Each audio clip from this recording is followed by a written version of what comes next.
मित्रों, आज के हमारे इस वीडियो में जानेंगे कि महाभारत के युद्ध में जो योद्धा जीवित बचे थे वो कौन कौन थे।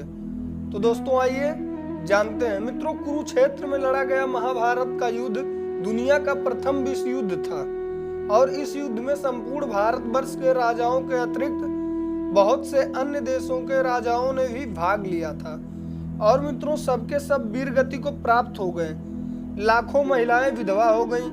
इस युद्ध के परिणाम स्वरूप भारत से वैदिक धर्म, समाज, संस्कृति और सभ्यता का पतन हो गया। मित्रों, इस युद्ध के बाद ही अखंड भारत बहुधर्मी और बहुसांस्कृतिक का देश बनकर खंड खंड होता चला गया। और मित्रों, पांडवों और कौरवों द्वारा यादवों से सहायता मांगने पर श्री कृष्ण ने पहले तो युद्ध में शस्त्र न उठाने की प्रतिज्ञा की और फिर कहा कि एक तरफ मैं अकेला और दूसरी तरफ मेरी एक अछोहिड़ी नारायणी सेना। अब अर्जुन व दुर्योधन को इनमें से एक का चुनाव करना था। मित्रों, अर्जुन ने तो श्री कृष्ण को ही चुना, लेकिन तब श्री कृष्ण ने अपनी एक अछेहिड़ी सेना दुर्योधन को दे दी और खुद अर्जुन का सारथी बनकर इस युद्ध में अर्जुन के साथ थे। मित्रों, इस प्रकार कौरवों ने 11 अछोहिड़ी तथा पांडवों ने 7 अछोहिड़ी सेना एकत्रित कर ली।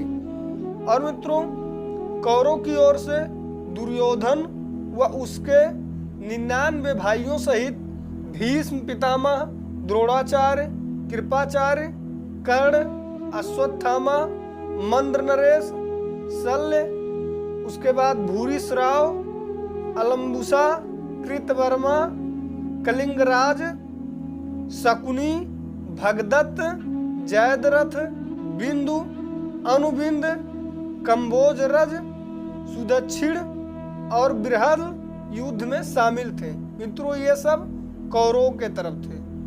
मित्रों, पांडवों की ओर से युधिष्ठिर व उनके 4 भाई भीम, नकुल, सहदेव, अर्जुन, उसके बाद सत्येक, अभिमन्यु, घटोत्कच, विराट, द्रुपद, धृष्टद्युम्न, शिखंडी, पांडेराज, युयुत्सु, कुंती भोज, उत्तम मौजा, शैब्य और अनूपराज नील युद्ध में शामिल थे। मित्रों, पांडवों के तरफ से। मित्रों, इसके अलावा तट स्थल मतलब वहां से तट स्थल में जितने भी राज्य थे वहां के विदर्भ, साल, चीन, लोहित, सोणित, नेपा, कोंकण, कर्नाटक, केरल, आंध्रा, द्रविड़ आदि इस युद्ध में भाग नहीं लिया था। मतलब वहां के आसपास निकटवर्ती जो भी राज्य थे वो सब इसमें भाग नहीं लिए थे। मित्रों, इस तरह सभी महारथियों की सेनाओं ने कुल मिलाकर 1 करोड़ से ज्यादा लोगों ने इस युद्ध में भाग लिया था। मित्रों, उस काल में धरती की जनसंख्या ज्यादा नहीं थी।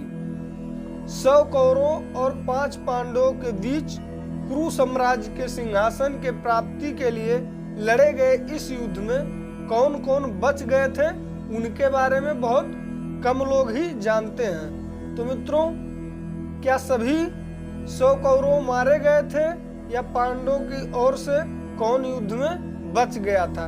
इन सब प्रश्नों का उत्तर आज इस वीडियो में जानेंगे। तो दोस्तों बने रहिए वीडियो के अंत तक। चलिए अब जानते हैं। जानने से पहले मित्रों नमस्कार, फिर एक बार आप लोगों का स्वागत है हमारे YouTube channel my ideal drum में। मित्रों, ऐसे ही धार्मिक और आध्यात्मिक वीडियोज के लिए हमारे यूट्यूब चैनल को सब्सक्राइब करें। तो मित्रों चलिए जानते हैं कौन कौन युद्ध में होने के बाद बचा था जिंदा। तो मित्रों, सबसे पहले आते हैं कृपाचार्य। महाभारत के युद्ध में कृपाचार्य बच गए थे क्योंकि उन्हें चिरंजीवी रहने का वरदान था। मित्रों, ऐसा माना जाता है कि कृपाचार्य आज भी जीवित हैं और ये शरद्वान गौतम के पुत्र थे। मित्रों, कृपाचार्य अश्वत्थामा के मामा और कौरवों के कुलगुरु थे। तो मित्रों, ये थे 1 नंबर पे कृपाचार्य। दूसरे नंबर पे कृतवर्मा। मित्रों, कृतवर्मा यादव थे और यह भोजराज हार्दिक के पुत्र तथा कौरव पक्ष के अतिरथी योद्धा थे।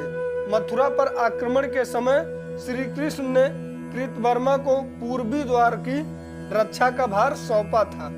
कृतवर्मा ने बाण के मंत्री कुंभकर्ण को हराया था। मित्रों, श्री कृष्ण ने कृतवर्मा को हस्तिनापुर ही भेजा था, जहां ये पांडव द्रोण तथा विदुर आदि से मिले थे और मथुरा जाकर श्री कृष्ण को सारा हाल बताया था। मित्रों, कृतवर्मा ने सतधावा की सहायता करना अस्वीकार किया था। मित्रों, ये थे दूसरे नंबर पे जो जीवित बचे थे। तीसरे नंबर पे मित्रों अश्वत्थामा। मित्रों, अश्वत्थामा कौरवों की ओर से लड़े थे। गुरु द्रोणाचार्य के पुत्र अश्वत्थामा के मस्तक पर अमूल्य मणि विद्यमान थी, जो कि उसे दैत्य दानों, शस्त्र, व्याधि, देवता, नाग आदि से निर्भय रखती थी। यही कारण था कि उन्हें कोई मार नहीं सकता था। अश्वत्थामा की माता का नाम कृपी था। मित्रों, अश्वत्थामा महाबलशाली थे। उन्होंने भीम पुत्र घटोत्कच को परास्त किया था तथा घटोत्कच पुत्र अंजन पार्वा का वध किया था। तो मित्रों, ये थे तीसरे महारथी जो कि अभी भी जिंदा हैं और ये महाभारत के युद्ध में नहीं मारे गए थे। दोस्तों, आइए अब अगला जानते हैं। मित्रों, युतसु जो थे महाराज धृतराष्ट्र के एक पुत्र थे और पांडवों की ओर से लड़ाई की थी। वह इसलिए क्योंकि एक दासी के पुत्र थे।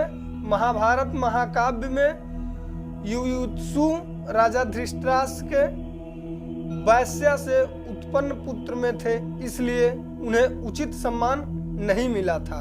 और महाभारत युद्ध से पहले भीष्म पितामह ने सभी योद्धाओं को कहा कि अब युद्ध शुरू होने वाला है। इस समय जो योद्धा अपना खेमा बदलना चाहे वह स्वतंत्र है। और उस समय इन्होंने पांडवों की तरफ आ गए थे। तो मित्रों, इसलिए ये भी जीवित बच गए थे। मित्रों, उसके बाद आते हैं युधिष्ठिर। मित्रों, पांडव पुत्र और पांचों पांडवों में सबसे बड़े युधिष्ठिर की सत्यनिष्ठा की प्रशंसा करते हैं और शांति पर्व में संपूर्ण समाज नीति, राजनीति तथा धर्म नीति युधिष्ठिर और भीष्म के संवाद के रूप में प्रस्तुत किया गया था। मित्रों, युद्ध के मैदान में युधिष्ठिर भीष्म पितामह, द्रोणाचार्य, कृपाचार्य और मामा शैल के पास गए और उनके विजय के लिए आशीर्वाद प्राप्त किया। मित्रों, युद्ध में कर्ण ने युधिष्ठिर को घायल कर दिया था, जिसके चलते उन्हें शिविर में वापस लौटना पड़ा था। और युधिष्ठिर ने महाभारत युद्ध की समाप्ति पर बचे हुए मृत सैनिकों का, चाहे वो शत्रु वर्ग के हों अथवा मित्र वर्ग के, दाह संस्कार एवं तर्पण किया था। इस युद्ध के बाद युधिष्ठिर को राज्य, धन, वैभव से वैराग्य हो गया था। मित्रों, उसके बाद आते हैं भीम। मित्रों, कहते हैं कि भीम में 1000 हाथियों का बल था। एक दिन उन्होंने बहती नर्मदा नदी को अपने दोनों हाथों से रोक दिया था। भीम ने ही मगध के शासक जरासंध को परास्त करके 86 राजाओं को मुक्त कराया था। उन्होंने ही द्रौपदी के चीरहरण का बदला लेने के लिए दुशासन की छाती फाड़कर उसका रक्तपान किया था। भीम की वीरता के सैकड़ों किस्से पड़े हुए हैं। तो मित्रों, उसके बाद जो थे अर्जुन। मित्रों, पांडु पुत्र में अर्जुन का तीसरा स्थान है। द्रोणाचार्य के शिष्य अर्जुन सबसे अच्छे तीर अंदाज थे और पांडवों के ज्येष्ठ पत्नी वासुदेव कृष्ण की बुआ कुंती थी, जिसने इंद्र के ससर्ग से अर्जुन को जन्म दिया था। उन्हें पार्थ, धनंजय, अजानबाहु भी कहा जाता था। मित्रों, हिमालय में तपस्या करते समय अर्जुन का कीरत वेशधारी शिव से युद्ध हुआ था। शिव से उन्हें पाशुपत अस्त्र और अग्नि से अग्नेय अस्त्र और गांडीवा धनुष, अक्षय तूणीर प्राप्त हुआ और वरुण ने इनको नंदी घोष नामक विशाल रथ प्रदान किया। द्रोणाचार्य ने अर्जुन को प्रयोग और उपसंहार सहित ब्रह्मशिर अस्त्र सिखला दिया था। मित्रों, महाभारत युद्ध में श्री कृष्ण उनके रथ के सारथी थे। श्री कृष्ण और अर्जुन के संवाद से ही गीता का जन्म हुआ था। मित्रों, आइए अब जानते हैं कि पूरे महाभारत में कौन कौन योद्धा बच गए थे। तो मित्रों, महाभारत के युद्ध के पश्चात कौरवों के तरफ से 3 और पांडवों के तरफ से 15 यानी कुल 18 योद्धा जो थे जीवित बचे थे, जिनके नाम मित्रों हैं कृतवर्मा, कृपाचार्य, अश्वत्थामा। पांडवों की ओर से युयुत्सु, युधिष्ठिर, अर्जुन, भीम, नकुल, सहदेव, कृष्ण, सात्विक। मित्रों, इतने योद्धा जो थे महाभारत युद्ध के बाद जीवित बचे थे। तो दोस्तों, कैसा लगा हमारा आज का वीडियो कमेंट करके हमें बताएं। अगर वीडियो अच्छा लगा हो तो ज़्यादा से ज़्यादा लोगों तक शेयर करें। मित्रों, मिलते हैं फिर एक अगले वीडियो के साथ। तब तक के लिए आप सभी को जय श्री राम, जय श्री हरि, हर हर महादेव।